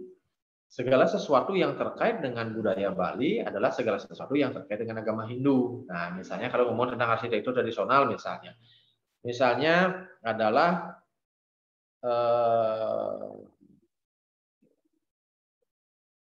misalnya motif karanggoa misalnya. Karanggoa itu kan adalah stilisasi dari burung gagak sebenarnya. Nah, jadi kita sendiri harus belajar, harus memahami di saat kita mengimplementasikan atau mengadopsi karanggoa itu ke dalam rancangan kita. Jadi nilai-nilainya itu juga harus kita pahami sehingga tidak terjadinya degradasi nilai, tidak terjadinya kehancuran nilai, tidak terjadinya penurunan nilai akan makna-makna itu. Nah, tetapi apa yang saya sampaikan tadi bahwa kalau adik-adik memahami tentang tradisi, kemudian adik-adik memahami tentang karya-karya modern dan bagaimana sebuah unsur tradisi ini ditransformasi menjadi unsur-unsur modern, dalam hal ini adalah dekorasi misalnya, sehingga adik-adik pertanggungjawaban terkait dengan nilai itu bisa adik-adik tidak harus berpikir bahwa ini kepercayaan ini segala macam. Itu loh, ngerti nggak? Misalnya contoh karanggoa kalau adik-adik langsung pindahkan karanggoa itu ke dalam elemen dekorasi yang adik-adik mau rancang, kemudian ditempatkan di bawah misalnya, dia sebenarnya sudah mendegradasi nilainya, artinya sudah menurunkan nilainya, sudah menghancurkan nilai itu sebenarnya. Tetapi kalau misalnya bahwa karanggoa itu atau motif burung itu distilisasi, ditransformasi menjadi sesuatu yang sebenarnya sampai sudah tidak terlihat burung gagak seperti yang menjadi kepercayaan lokal itu, kemudian adik-adik mungkin implementasinya menjadi lebih gampang pada rancangan interiornya. Bisa ditangkap ya? Gitu loh. Misalnya contohnya kayak gini. Ini sebenarnya kan adalah karya tradisional. Ini sebenarnya karya tradisional, tetapi karya ini adalah karya tradisional hasil sterilisasi flora oleh orang-orang Bali dulu. Kemudian pertanggungjawaban saya adalah ini kita aplikasikan ke hal-hal modern, tidak harus bertabrakan dengan nilai-nilai tradisinya gitu loh. Ngeri nggak maksudnya? Ngerti Pak. Nah, kalau misalnya adik-adik misal tiba-tiba langsung karang goa, kemudian karang gajahnya langsung ditaruh segala, apalagi karang gajahnya misalnya sebagai hiasan di toilet, ya itu akhirnya mendegradasi nilai. Apalagi karang gajah itu yang 100% masih karang gajah itu kemudian diambil kemudian taruh di toilet misalnya, ya pasti akan menjadi bertabrakan nilainya, akan menjadi bermasalah, akan menjadi polemik nanti gitu loh. Tetapi kalau gajah itu adik-adik misalnya gajah itu tidak terinspirasi dari karang gajahnya, tetapi terinspirasi dari gajahnya yang divisualisasikan ke media yang lebih modern, mungkin pertanggungjawaban nilai tradisionalnya menjadi lebih rendah ya. Kira-kira gitu ya. Oke, ada yang lain? Maaf Pak. Ya. Pak, saya mohon izin live meeting Pak, soalnya lagi mau sembahyang Pak. Sembahyang apa ini? Ada udalan Pak. Oh, nah, minta izin sama Pak Nurnya, bukan ke saya ya. Oh ya Pak. Ya, yang lain lanjut ya. Ya, permisi Pak. Nah, saya ini juga ingin sebenarnya bertanya. Ya, dekorasi-dekorasi ini mungkin saya nggak perlu gini ya. Nah, ini saya kayak ini. Ini kan sebenarnya tradisional ini. Saya kira manfaatkan di sini dia. Kemudian di elemen pelengkap ini penutup korden misalnya. Kursi di meja, vas bunga ini juga sebenarnya dekorasinya. Itu. Kemudian dinding ini. Nah, ini ruang presiden ini. Ini ruang presiden di VIP Bandara Internasional. Ruang transitnya presiden ini. Jadi ini background-nya tradisional. Kemudian ininya lain ini. Motifnya motif tetes air kita pakai. Ini juga sebagai dekorasi sebenarnya. Kalau misalnya ini sudah mendominasi dan sudah masuk ke dalam perancangan, lantai, fasilitasnya, ke dindingnya, ke plafon, segala macam, mungkin akhirnya elemen-elemen dekorasi lain, lepasan dalam rangka untuk menambah estetika ruang menjadi mungkin tidak perlu lagi. Kenapa? Karena ini sudah memberikan rasa ruang yang berbeda, memberikan rasa ruang yang optimal dalam rangka untuk meningkatkan estetika dalam ruang. Kira-kira begitu. Diisi lagi aksesoris misalnya. Nah, saya kayak ini. Motif misalnya. Nah, terinspirasi dari hanya segini aja. Jadi begini. Terinspirasi dari tetes air. Kemudian saya coba komposisikan menjadi begini. Kan sederhana sebenarnya. Kalau adik-adik mau berpikir, adik-adik mau merancang, dan adik-adik memiliki pemahaman bahwa dekorasi pun sebenarnya kita perlu rancang dalam rangka untuk mengoptimalkan hasil rancangan adik-adik dan memberikan identitas buat perancangnya. Kira-kira begitu. Nah, misalnya ini kan dekorasi dalam fasilitas, dalam furniture-nya. Nah, meskipun di dalam furniture seperti tadi pertanyaan, bisa nggak kalau misalnya dekorasi bisa seperti kursi segala macam? Bisa jawabannya. Kemudian bisa nggak dia mendominasi, memberikan rasa pada ruangnya? Sangat tergantung sejauh mana Anda bisa gini. Tapi kalau misalnya ini ya pasti dia bisa menciptakan rasa ruang berbeda dari dalam ruang meskipun dekorasinya kita manfaatkan pada fasilitasnya atau furniture-nya. Nah, ini saya kayak ini. Ini ya dekorasi. Dekorasi. Ini juga dekorasi. Gitu. Nah, yang mana lebih bagus? Nah, itu kembali kepada dengan kepekaan. Nah, ada yang lebih bagus, nggak ada yang lebih jelek. Gitu. Nah, misalnya gini, ini sederhana nih. Nah, jadi Pindah, kemudian ada satu gambar kayak begini, kemudian dikomposisikan, ditempel, kemudian setelah itu ini juga menjadi salah satu elemen. Ya, kalau saya ada ini sudah menjadi bagian daripada dekorasi pada interior. Nah, sederhana ini. Nah, kayak ini misalnya. Sederhana, kemudian ini.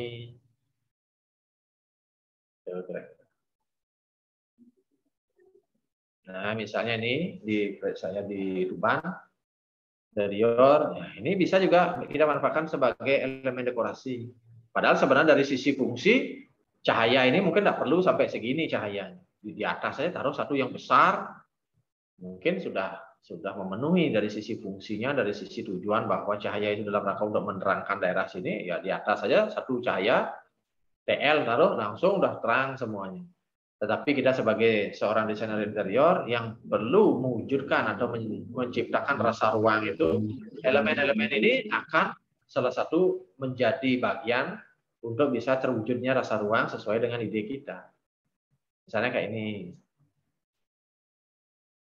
Ini juga dekorasi. Kira-kira begitu. Nah, itu aja kira-kira. Nah, mungkin itu aja yang bisa saya sampaikan. Ada pertanyaan? Waktu masih 20 menit ya? Iya Pak Kadek, nih masih semangat Pak Kadeknya nih. Terima kasih Niki. Ayo Silakan, kira-kira. Sama pakarnya, silakan digunakan waktunya, masih sisa berapa 20 menit. Ini kasih door prize Pak Nur. Kalau kasih door prize baru mau nanya ini. Ya, door prize napi mau Niki ya? Serot-serot kayu kayaknya Pak Kadek. Alang direncanakan. Ayo mahasiswa, mumpung Pak Kadeknya masih ada waktu sedikit, silakan yang mau nanya. Yang terkait dengan tadi yang dijelaskan, ada elemen dekoratif, ada vibe yang saya catat sih, ada vibe ya, rasa ruang ya bahasa-bahasanya Pak Kadek nih. Tapi mungkin begini Pak Nur, saya agak khawatir sedikit. Ini kan mata kuliah yang sudah pernah dikasih ya, belum ya? Mata kuliah elemen estetik mungkin Pak Kadek ya, yang maksud Pak Kadek. Nah, maksud dekorasi ini maksudnya apakah sesuai dengan apa yang saya jelaskan itu dari maksud teman-teman diisi gitu maksudnya?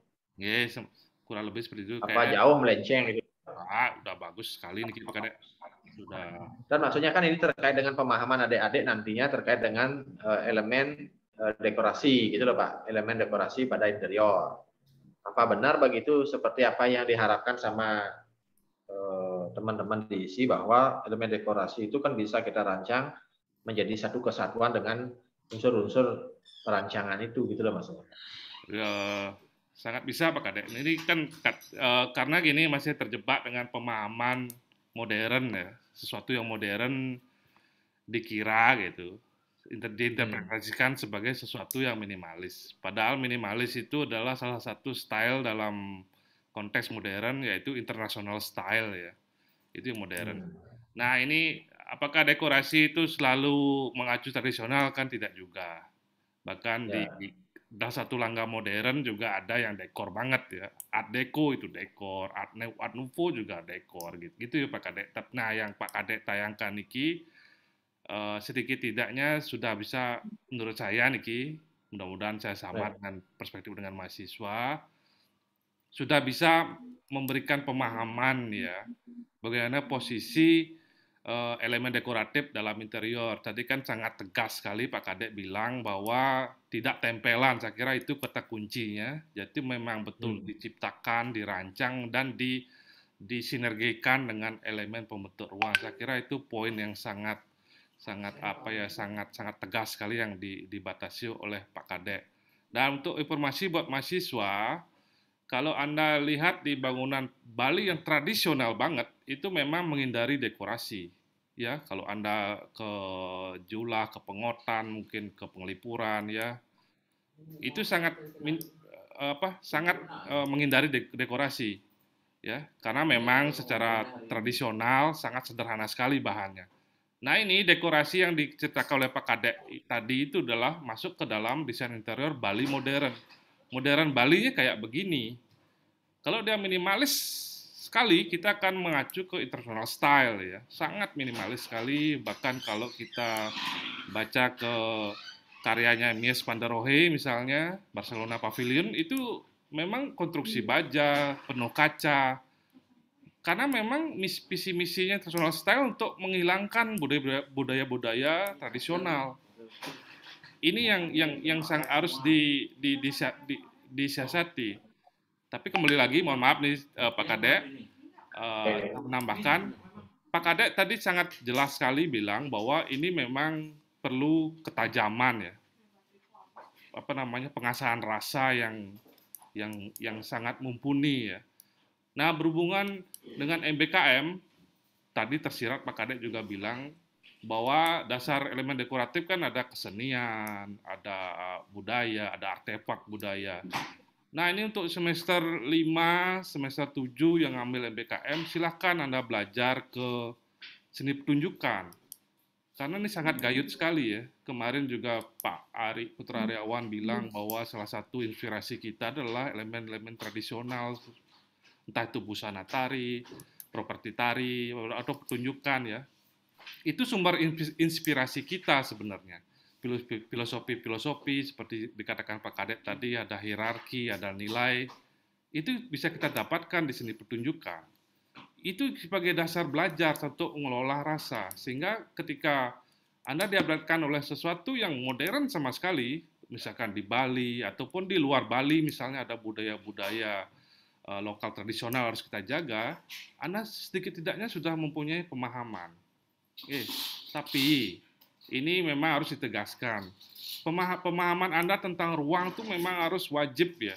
Makanya ini dalam perkuliahan nanti ditekankan lagi, terutama untuk semester baru, nirmana sangat dipahami, harus sering praktek, karena itulah dasar-dasar dari elemen visual, juga beberapa teori dasar itu harus dikuasai. Saya kira gitu Pak Kadek ya, saya cuma menyambung atau menegas jembatani pernyataan Pak Kadek ya. Terima kasih Pak Kadek. Ya. Oke, adik-adik kira-kira ada yang ingin disampaikan?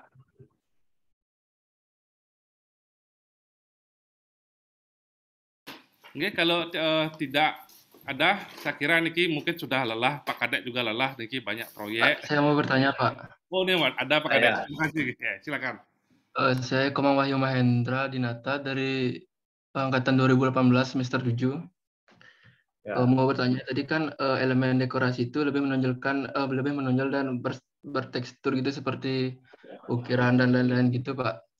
Nah, bagaimana jika dalam sebuah objek vital seperti rumah sakit menerapkan elemen dekorasi tersebut yang dimana material tersebut bertekstur dan berpori tidak diperbolehkan dalam sebuah interior rumah sakit karena akan menjadi sarang bakteri atau kuman dan lebih rentan terkena noda. Nah, bagaimana menerapkan elemen dekoratif tersebut agar aman bagi sivitas dan diterapkan pada interior rumah sakit sesuai gininya Pak, standarnya Pak. Oke, nah ini bagus semester 7. Nah, jadi gini, itu yang saya sampaikan tadi bahwa antara antara perancangan interior gitu. Jadi antara desain interior dengan dekorasi itu harus kita clear dulu pemahamannya. Gitu. Jadi saya di awal coba membangun dulu narasi supaya adik-adik tidak terjebak bahwa dekorasi ini atau elemen dekoratif ini adalah menjadi satu-satunya atau menjadi bagian yang penting atau bagian yang terbesar dalam sebuah perancangan. Kan itu yang jangan sampai bahwa elemen dekorasi ini adalah salah satu bagian saja. Salah satu bagian saja sehingga elemen-elemen atau tuntutan-tuntutan sivitas di dalam sebuah karya desain interior itu memang harus mengedepankan kepada aktivitas manusianya. Maksudnya adalah jangan sampai kita mengedepankan dekorasinya lebih dulu, baru mementingkan kepentingan fungsinya. Nah, kan ini jangan sampai terjebak sehingga kepentingan fungsi, kepentingan atau tuntutan akan sivitas itu atau desain interior harusnya mampu mewadahi semua aktivitas di dalamnya. Contoh misalnya di rumah sakit. Di rumah sakit kita dekorasi ngomongnya paling belakang itu. Tapi sebagai seorang desainer interior, kalau kita ngomongin rumah sakit, kita yang pertama harus kita pikirin adalah rumah sakit itu secara fungsi adalah sebagai tempat orang berobat atau tempat orang sakit untuk bisa sembuh. Benar nggak? Itu ya. Nah, itu harus clear dulu. Nah, jadi fungsi daripada rumah sakit itu dalam rangka adalah memberikan kesembuhan.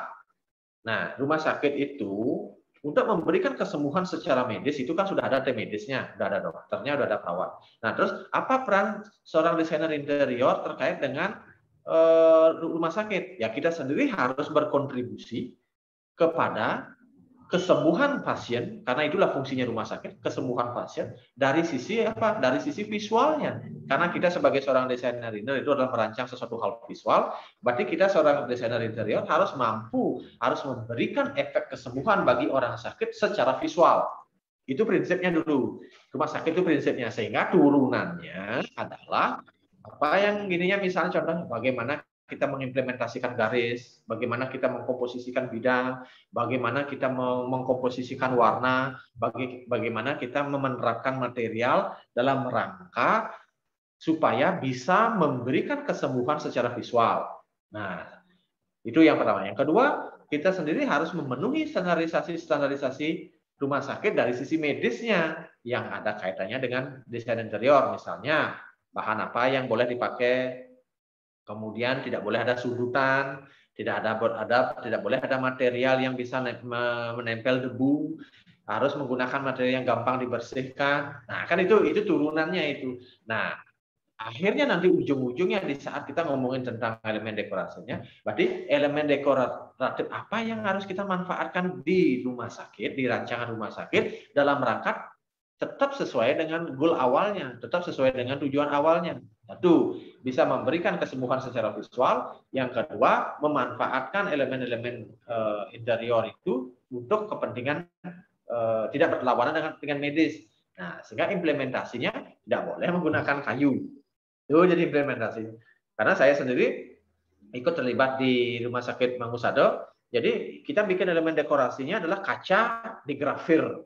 Nah, misalnya gitu. Ini kan lagi-lagi tingkat kemampuan seorang desainer menerjemahkan ide-idenya, tetapi juga harus mampu menjawab tuntutan-tuntutan daripada pemberi tugasnya. Dalam hal ini adalah rumah sakit, kita sendiri harus pahami rumah sakit itu ini tidak boleh, ini harus begini, harus gampang dibersihkan, tidak boleh pakai kain. Kemudian joknya tidak boleh yang pakai kain, tidak boleh pakai ada yang menyerap debu, harus gampang dibersihin, harus pakai yang ini misalnya. Nah, ini harus kita akomodir. Nah, dalam hal ini adalah elemen dekoratif. Elemen dekoratif juga tidak boleh sampai menggunakan bahan-bahan yang menyerap debu, susah dibersihkan segala macam. Sehingga itu kita perlu ada pemahaman, kita perlu ada pengetahuan, kita perlu ada experience gitu untuk bisa memanfaatkan bahan-bahan, kemudian teknik-teknik untuk bisa sesuai dengan apa yang menjadi tuntutan rumah sakit itu. Sehingga bisa jadi menggunakan kaca misalnya. Kaca itu bisa kaca digrafir, bisa jadi kaca di sunblast, bisa juga kaca di stiker misalnya. Nah, itu salah satu contohnya seperti itu kira-kira, Komang. Bisa diterima ya? Ya Pak, bisa Pak. Nah, yang penekannya jangan gini, jangan terjebak dengan yang saya tampilkan itu kan adalah karya-karya saya dalam 1-2 proyek itu. Supaya karena kita ngomongin elemen dekoratif, saya maunya yang elemen dekoratif yang optimal itu, yang menonjol itu ya saya tampilkan. Tetapi jangan sekali-sekali berpikir bahwa desain interior itu adalah dekoratif. Nah, jangan, itu berbahaya itu. Maka di awal saya ingin memberikan batas jelas bahwa dekorasi itu adalah salah satu bagian kecil lah boleh dibilang. Salah satu bagian kecil pada perancangan interior. Fungsinya harus diutama, fungsi gunanya harus diutamakan, kemudian tuntutan-tuntutan akan memenuhi kebutuhan-kebutuhan penggunanya itu. Bagaimana human behavior-nya, bagaimana perilakunya, bagaimana perkembangan kecenderungan perilakunya, bagaimana gitu loh. Nah, tetapi kan ini karena ngomongin tentang elemen dekoratif, ya kita lebih optimalkan atau lebih maksimalkan kepada unsur-unsur dekoratifnya. Tetapi itu sekali lagi garis bawahnya, jangan terjebak dengan bahwa interior itu harus lebih mengedepankan dekorasi, gitu loh. Oke, clear? Ya Pak, sudah Pak. Soalnya kemarin saya dapat kasus rumah sakit gitu Pak. Jadi saya bingung pakai dekorasi apa gitu. Nah, itu udah memang benar-benar gitu. Artinya kalau misalnya Komang Wahyu ini merancang rumah sakit, kemudian terinspirasi dari apa yang saya sampaikan, fatal itu untuk rumah sakit. Apa yang saya tampilkan itu. Karena rumah sakit itu memang harus menggunakan material, itu yang saya sampaikan tadi, tidak boleh menyerap debu, kemudian harus gampang dibersihkan, kemudian tidak boleh ada nempel bakteri, harus segala macam, harus higienis segala macam. Sehingga Komang Wahyu harus memiliki pengetahuan lebih terkait dengan material, pengetahuan lebih terkait dengan regulasi rumah sakit, pengetahuan lebih terkait dengan standarisasi rumah sakit. Nah, gitu. Dari sana baru kita ngomong, berarti material yang gampang dibersihkan apa? Kaca misalnya, kemudian granit misalnya, kemudian gitu loh. Jadi sudutan boleh juga, sudutan nggak boleh karena di sana agak susah dibersihkan, harus ada lebih bikin oval segala macam gitu, kira-kira begitu. Oke, ada lagi? Sudah ya, Pak. Ya, Putu Eka. Ya, saya Putu Eka, angkatan 2021 yang tadi. Saya ingin bertanya, Pak, apakah pernah Bapak membuat desain dan elemen dekoratif yang Bapak kasih itu tidak diterima oleh klien atau ditolak? Dan kalau pernah, apa sih yang mengakibatkan karya atau elemen tersebut ditolak sama klien? Gini, kalau saya pengalaman belum pernah ditolak dekorasinya. Kenapa? Karena saya hati-hati memanfaatkan dekorasi. Jadi nggak maksudnya. Misalnya contohnya begini. Kalau misalnya klien itu memiliki satu kepercayaan berbeda dengan saya, misalnya gini, saya orang Hindu nih, berbeda dengan saya harus tahu betul ini apa kepercayaannya, kemudian sejauh mana tingkat fleksibilitasnya segala macam, sehingga itu yang nanti nilai-nilai itu atau informasi-informasi itu yang saya pakai di dalam merancang karya saya kepada mereka. Misal contohnya kan ada nih, misalnya kalau orang asing sih nggak terlalu ya, orang asing karena kepercayaan itu agak berbeda, dia agak nyantai dia urusannya. Tapi kalau misalnya orang lokal, misalnya agamanya berbeda nih, kepercayaannya berbeda, tiba-tiba saya menempatkan misalnya patung Ganesha misalnya, nah gitu sebagai elemen dekorasi misalnya. Nah itu harus hati-hati, kita harus hati-hati. Nah, oleh karena itu itu yang saya sampaikan tadi, kita harus mengerti betul terkait dengan sivitasnya. Sivitas itu sebenarnya kan manusia yang akan menggunakan ruang itu, manusia yang akan beraktivitas di dalam ruang itu. Nah, pengetahuan kita bukan hanya pengetahuan dia perlu kamar tidur berapa, dia perlu punya anak berapa, bukan hanya itu, tetapi yang juga perlu kita ketahui adalah bagaimana latar belakang sosialnya, bagaimana latar belakang kepercayaannya, bagaimana